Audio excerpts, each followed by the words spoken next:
এলেম মানুষকে কেমনভাবে ধ্বংস করে। আপনি দেখবেন বিভিন্ন জায়গায় তাকালে দেখবেন যে এমন এমন কথা মানুষ বলে, কোরআন বলে, হাদিস বলে বলে তারপর মানুষকে বিভ্রান্ত করে ফেলে। আপনি কোথায় যাবেন? মনে করেন 5 জন আলেমের আলোচনা আপনি শোনেন, 5 জন আলেমের মুখ থেকে দেখবেন 5 রকম কথা আসে। সবাই দেখবেন কোরআন হাদিসের বিষয়ে কথা বলে, সবাই দেখবেন কোরআন নিয়ে আপনাকে আলহামদুলিল্লাহ কত সুন্দর সলিউশন দিয়ে দিবে। কোরআন থেকে দিবে, হাদিস থেকে দিবে, যুক্তি দিয়ে দিবে, উক্তি দিয়ে দিবে, বিজ্ঞান থেকে দিবে। আপনি কোথায় যাবেন? আপনি তো সাধারণ পাবলিক, আপনি নার্ভাস, আপনি তো নার্ভাস হয়ে যাবেন যে আসলে এগুলো বলছে কি। সবাই হুজুর কিন্তু সবাই আলেম। তো ওই জন্যই আল্লাহ রাসূল সাল্লাল্লাহু আলাইহি সাল্লাম বলেছেন, ইকরা বিসমি রাব্বিকাল্লাযী খালাক, তুমি পড়ো তোমার প্রভুর নামে। কি পড়বে? কি পড়ার কথা বলেছে? আল্লাহ রাসূল এই জিনিসটা বলতে পারতেন যে তুমি শোনো, আমি কি বলছি এটা শোনো। আল্লাহ রাসূল এটা বলে নাই।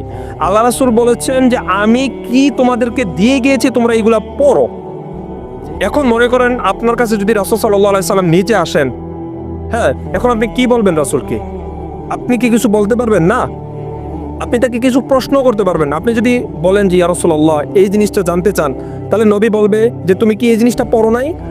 কারণ রাসূল সাল্লাল্লাহু আলাইহি সাল্লাম এমন কোনো জিনিস বাদ নাই যেটা আমাদের জন্য রেখে যান নাই, সব দিয়ে গিয়েছেন। সমস্যা হচ্ছে যে আমরা রিসার্চ করি না, পড়ি না, দেখি না। আমরা পড়তে হবে। বিভ্রান্তির মধ্যে পড়ে আছি কেন জানেন? সমাজ আজকে এত নিচু কেন? কারণ আমরা রিসার্চ করি না, শুধু শোনার মধ্যে আমরা কামিয়াব। যে ওই হুজুর বলেছে, ওই হুজুর তো বড় মুহাদ্দিস, মাওলানা, মুফতি, উনি বলছে যেহেতু এটা সত্যি। কিন্তু না, উনি বলছে এটা সত্যি, বিষয়টা এমন না।